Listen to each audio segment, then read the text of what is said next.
જો સવારે પથારીમાંથી ઉઠતી વખતે તમારી કમર એકદમ જકડાઈ જાય છે, લાંબો સમય ખુરશી પર બેસી ગયો તો ઊભા થવામાં પણ તકલીફ પડે છે, ક્યારેક દુખાવો કમરથી લઈને પગ સુધી જાય છે કે પછી કોઈ વજન ઉચકવા જતા અચાનક તમારી કમર પકડાઈ ગઈ છે અને હવે સીધા ઊભા રહેવું પણ મુશ્કેલ બની ગયું છે, જો તમે રોજ પેઇન કિલર ખાઈને કમરના દુખાવાને દબાવી રહ્યા છો અને મનમાં સતત ડરી રહ્યા છો કે ક્યાંક ભવિષ્યમાં ઓપરેશન તો નહીં કરાવવું પડે ને, તો આ વિડીયો બિલકુલ તમારા માટે જ છે। તો હું છું ડોક્ટર ભાઈ સિયાણી, સન હોમિયોપેથી રાજકોટ થી। તો આજે આપણે વાત કરીશું કમરનો દુખાવો કેમ થાય છે, ક્યારે સામાન્ય હોય છે, ક્યારે ગંભીર હોઈ શકે છે, સાથે જ જાણીશું કે લોકો કઈ એવી સામાન્ય ભૂલો કરે છે, કયા ટેસ્ટ અને રિપોર્ટ આમાં ખરેખર જરૂરી હોય છે, અને સૌથી મહત્વની વાત, કમરના દુખાવાને કાયમ માટે કેવી રીતે દૂર કરી શકાય। તો જો તમને અથવા તમારા પરિવારના કોઈ સભ્યને કમરનો દુખાવો સતત રહેતો હોય તો આ વિડીયો છેલ્લે સુધી જરૂર જોવો, કારણ કે આમાં કમરના દુખાવા વિશે તમામ અને ઉપયોગી માહિતી આપવામાં આવી છે। અને જો હજી સુધી તમે અમારી ચેનલ સન હોમિયોપેથી રાજકોટને સબસ્ક્રાઇબ નથી કરી તો અત્યારે જ કરો અને બેલ આઇકનને પણ દબાવી દો, જેથી આવી જ સાયન્ટિફિક હેલ્થ ઇન્ફોર્મેશન તમને સતત મળતી રહે। તો હવે વાત કરીએ કમરના દુખાવાની, તો આજકાલ કમરનો દુખાવો માત્ર મોટી ઉંમરના લોકોમાં જ નથી જોવા મળતો। કોલેજમાં ભણતા યુવાનો, ઓફિસમાં કલાકો સુધી કોમ્પ્યુટર સામે બેસીને કામ કરતા લોકો, ઘરકામ કરતા બહેનો, ભારે વજન ઉચકતા કામદારો અને લાંબા સમય સુધી વાહન ચલાવતા ડ્રાઈવરો, લગભગ દરેક વર્ગના લોકોમાં આ કમરનો દુખાવો ઝડપથી વધી રહ્યો છે। લોકો જીવનમાં કોઈ ને કોઈ તબક્કે કમરના દુખાવાનો અનુભવ કરે છે, એટલે જો તમને પણ આ સમસ્યા હોય તો તમે એકલા નથી, પરંતુ યોગ્ય માહિતીનો અભાવ હોવાથી ઘણા લોકો વર્ષો સુધી પીડાતા રહે છે। તો સૌપ્રથમ આપણે એ સમજીએ કે કમરનો દુખાવો થાય છે કેમ। તો આપણી કરોડરજ્જુ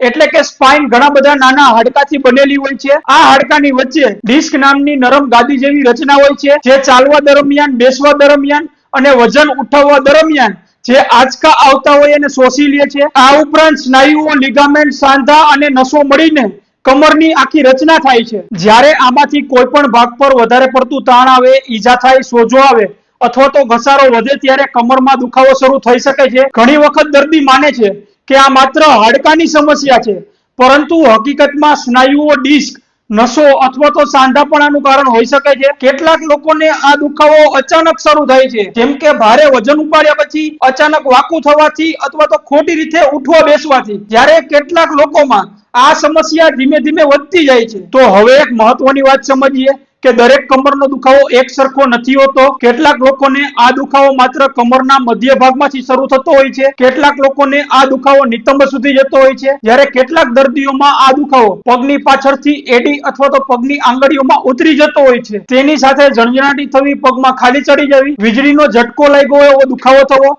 અથવા પગમાં નબળાઈ પણ આવી શકે છે। આવી સ્થિતિમાં ઘણી વખત સાયટિક નસ પર દબાણ આવતું હોય છે, જેને લોકો સામાન્ય ભાષામાં સાયટિકા કહે છે। એટલે દરેક કમરના દુખાવાને એક જ નામ આપવું યોગ્ય નથી। ઘણા દર્દી કહેતા હોય કે સવારે ઉઠીએ ત્યારે કમર બહુ જકડાઈ ગયેલી લાગે છે, પરંતુ થોડું ચાલીએ પછી રાહત મળે છે, જ્યારે કેટલાક લોકોને ચાલવાથી અને ઊભું રહેવાથી આ દુખાવો વધી જતો હોય છે અને બેસવાથી આરામ પણ મળે છે। કેટલાક દર્દીઓને ખાંસી કે છીંક આવે ત્યારે કમર અથવા પગમાં દુખાવો વધે છે। આ પ્રકારની વિગતો ડોક્ટર માટે ખૂબ જ મહત્વની હોય છે, કારણ કે તેનાથી સમસ્યાનું સાચું કારણ સમજવામાં મદદ મળે છે। તો હવે વાત કરીએ કે ક્યારે કમરના દુખાવાને ગંભીરતાથી લેવું જોઈએ। જો કમરના દુખાવા સાથે બંને પગમાં ખૂબ જ નબળાઈ આવી રહી હોય, પેશાબ પર નિયંત્રણ ઘટી ગયું હોય, ભારે અકસ્માત પછી દુખાવો શરૂ થયો હોય, સતત તાવ સાથે કમર દુખતી હોય અથવા તો કેન્સરની હિસ્ટ્રી હોય અથવા અસહ્ય દુખાવો જે રાત્રે સતત વધતો હોય, તો આવી સ્થિતિમાં તરત જ નિષ્ણાત ડોક્ટરની સલાહ લેવી ખૂબ જ જરૂરી હોય છે। આવા લક્ષણોને ક્યારેય અવગણવા ન જોઈએ। ઘણા લોકો શરૂઆતમાં સીધું એમઆરઆઈ કરાવવા દોડી જતા હોય છે, પરંતુ દરેક દર્દીને શરૂઆતમાં એમઆરઆઈ ની જરૂર નથી હોતી। ઘણા કેસમાં માત્ર પ્રોપર હિસ્ટ્રી, શારીરિક તપાસ અને જરૂર હોય તો એક્સરે અથવા તો અન્ય તપાસથી પણ યોગ્ય માર્ગદર્શન મળી શકતું હોય છે। જો નસ દબાવવાની શંકા હોય, ગંભીર નબળાઈ હોય, લાંબા સમય સુધી સુધારો ન થતો હોય, ત્યારે એમઆરઆઈ વધુ ઉપયોગી બની શકે છે। એટલે ટેસ્ટ હંમેશા દર્દીની સ્થિતિ મુજબ નક્કી થવા જોઈએ, માત્ર રિપોર્ટ માટે ના કરાવવા જોઈએ। ઘણા દર્દીઓના રિપોર્ટમાં ડિસ્ક બલ્જ, ડિસ્ક પ્રોલેપ્સ અથવા તો સ્પોન્ડિલોસિસ જેવા શબ્દો લખેલા હોય છે અને તે વાંચીને તેઓ ખૂબ જ ગભરાઈ જાય છે, પરંતુ એક વાત યાદ રાખો કે માત્ર રિપોર્ટમાં લખાયેલો ફેરફાર એટલે કે તમને ગંભીર બીમારી છે એવું જરૂરી નથી હોતું। ઘણા લોકોમાં આવા ફેરફારો હોવા છતાં એના શરીરમાં કોઈ લક્ષણ નથી હોતા। સારવાર હંમેશા દર્દીના લક્ષણો અને તપાસના આધારે જ નક્કી થતી હોય છે, માત્ર રિપોર્ટના આધારે નહીં। તો હવે વાત કરીએ કે રોજિંદા જીવનમાં તમે એવું શું કરી શકો જેનાથી તમને કમરના દુખાવામાં રાહત રહે. તો લાંબા સમય સુધી એક જગ્યાએ સતત બેસી ના રહ્યો, અડધી કલાકે કે કલાકે ઊભું થવાનું અને ચાલવાનું થોડું રાખો. મોબાઈલ વાપરતી વખતે સતત ગરદન અને કમરને વાકી ના રાખો. ખુરશી પર બેસતી વખતે કમરને યોગ્ય ટેકો આપો.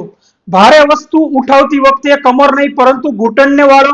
શરીરનું વજન નિયંત્રણમાં રાખો. નિયમિત ચાલવું અને યોગ્ય એક્સરસાઇઝ ખૂબ જ લાભદાયક બની શકે છે, પરંતુ યાદ રાખો, દરેક દર્દી માટે એક્સરસાઇઝ યોગ્ય નથી. જો દુખાવો ખૂબ જ વધારે હોય અથવા પગમાં નસનો દુખાવો ઉતરતો હોય તો કસરત શરૂ કરતા પહેલા યોગ્ય નિષ્ણાતની સલાહ લેવી જરૂરી બની જાય છે. ઘણા લોકો પૂછતા હોય કે શું ખાવાથી કમરનો દુખાવો મટી જાય?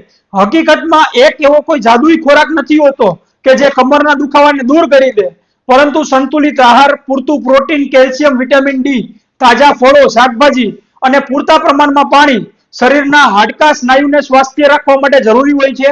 જો શરીરમાં વિટામિન ડી અથવા અન્ય પોષક તત્વોની ઉણપ હોય તો તેની તપાસ અને યોગ્ય સારવાર કરાવવી જરૂરી હોય છે. કમરના દુખાવાને લઈને લોકોના મનમાં ઘણી બધી ગેરમાન્યતાઓ હોય છે, જે આપણે આ વિડીયોમાં દૂર કરીશું. સૌથી મોટી ગેરમાન્યતા એ છે કે કમર દુખે એટલે સંપૂર્ણ બેડ રેસ્ટ કરવો જોઈએ અને હલનચલન સંપૂર્ણ બંધ કરી દેવું જોઈએ. હકીકતમાં લાંબો સમય માત્ર સૂઈ રહેવાથી કમરના સ્નાયુઓ વધુ નબળા અને જકડાઈ ગયેલા બની જાય છે, એટલે દુખાવો સહન થાય એ હદે હલનચલન કરતા રહેવું જલ્દી જ રિકવરી માટે ફાયદાકારક છે. બીજી મોટી ગેરમાન્યતા એ છે કે સ્લીપ ડિસ્ક કે સાયટિકા થાય એટલે છેલ્લે ઓપરેશન જ કરાવવું પડે. આ બિલકુલ ખોટી વાત છે. મોટા ભાગના કેસમાં ઓપરેશન વગર યોગ્ય દવા જે રોગના મૂળ કારણ ઉપર કામ કરે તેમની સાથે આરામ અને જરૂર પડે ત્યાં ફિઝિયોથેરાપી થી આ તકલીફ સંપૂર્ણપણે મટી શકે છે. અને ત્રીજી સૌથી મોટી ભૂલ જે લોકો કરતા હોય છે, દુખાવો થાય એટલે તરત મેડિકલ સ્ટોરમાંથી પોતાની જાતે દુખાવાની ગોળી, સ્ટીરોઇડ કે પેનકિલર લાવીને ખાઈ લે છે. આ ગોળીઓ તમારો ઈલાજ નથી કરતી, તે માત્ર મગજને મળતા દુખાવાના સંદેશાને થોડા કલાકો માટે બંધ કરી દે છે. એટલે કે અંદરનો સોજો કે દબાયેલી નસ તો એમ જ રહે છે, અને લાંબા ગાળે રોજ પેનકિલર ખાવાથી કિડની, લીવર અને આંતરડાને ભારે નુકસાન પહોંચે છે. દુખાવાની દવાઓ, પેનકિલર, મસલ રિલેક્શન અથવા ઇન્જેક્શન આ બધાનો રોલ મર્યાદિત હોય છે. ઘણી ટ્રીટમેન્ટ વિશે તમે સાંભળ્યું પણ હશે, પરંતુ સાચી વાત એ છે કે મોટા ભાગની ટ્રીટમેન્ટ દર્દીઓ કરાવીને આવતા હોય છે, એમાં લાંબા ગાળે કોઈ ફાયદો સાબિત થતો નથી. વારંવાર પેનકિલર ખાવી, સ્ટીરોઇડ ખાવાના કારણે દર્દીની રોગપ્રતિકારક શક્તિ અને ઇમ્યુનિટી પણ ઘટી શકે છે, અને શરીર જે રોગ પ્રત્યે પ્રતિક્રિયા આપતું હોય એ આપવાનું પણ ઓછું થઈ જાય છે. હવે સૌથી મહત્વની વાત કે દર્દીઓ કઈ ભૂલો કરે છે. વારંવાર દુખાવા માટે પેનકિલર અથવા તો સ્ટીરોઇડ લેવી, અચાનક ભારે એક્સરસાઇઝ શરૂ કરી દેવી, ખોટી માહિતીના આધાર પર સારવાર કરાવી, અને સૌથી મોટી ભૂલ સમસ્યાનું મૂળ કારણ સમજ્યા વગર વારંવાર સારવાર બદલતા રહેવું. હવે અહીંયા એક વાત સમજવી ખૂબ જ જરૂરી છે કે હોમિયોપેથી માત્ર દુખાવાની દવા નથી, પરંતુ તે શરીરમાં થયેલા ફેરફારો, કમરના દુખાવા અને સાયટિકા થવાનું જે મૂળ કારણ છે એના ઉપર કામ કરે છે. તો સન હોમિયોપેથી જે રાજકોટ મવડી ખાતે આવેલ છે, જેમાં બેસ્ટ ડોક્ટર્સની ટીમ છે, જે ઓનલાઈન કન્સલ્ટન્સી પણ પ્રોવાઈડ કરે છે, તેઓ દર્દીના શરીરને, શરીરમાં થયેલા ફેરફારોને અને તેની પાછળના કારણોને યોગ્ય સમય આપીને સારી રીતે સમજે છે, અને દર્દીને ઘરે બેઠા બેસ્ટ ટ્રીટમેન્ટ ગુજરાત, ભારત અને દુનિયાના દરેક ખૂણે ફાસ્ટ કુરિયર દ્વારા દવા ઝડપથી મોકલવામાં આવે છે. તો આજે જ ડિસ્ક્રિપ્શનમાં આપેલ નંબર પર કોલ કરો અથવા વોટ્સએપ પર મેસેજ કરો અને તમારું કન્સલ્ટેશન બુક કરો. તો આ વિડીયોમાં અમે કમરના દુખાવા વિશે તમામ માહિતી આપી છે, તો આ વિડીયોને લાઈક કરો. આવી જ વિશ્વસનીય, સરળ અને વૈજ્ઞાનિક માહિતી ગુજરાતી ભાષામાં મેળવવા માટે અમારી ચેનલ સન હોમિયોપેથી રાજકોટને આજે જ સબસ્ક્રાઇબ કરો. અને જો કમરના દુખાવા વિશે તમને કોઈ પ્રશ્ન હોય તો નીચે અમને કમેન્ટમાં જરૂર લખો. આ વિડીયો તમે ગુજરાતમાં કઈ જગ્યાએથી જોઈ રહ્યા છો તે પણ અમને કમેન્ટમાં જરૂર જણાવો. તો ફરી મળીશું આવતા વિડીયોમાં. ત્યાં સુધી સ્વસ્થ રહો, સુરક્ષિત રહો. જય હિન્દ.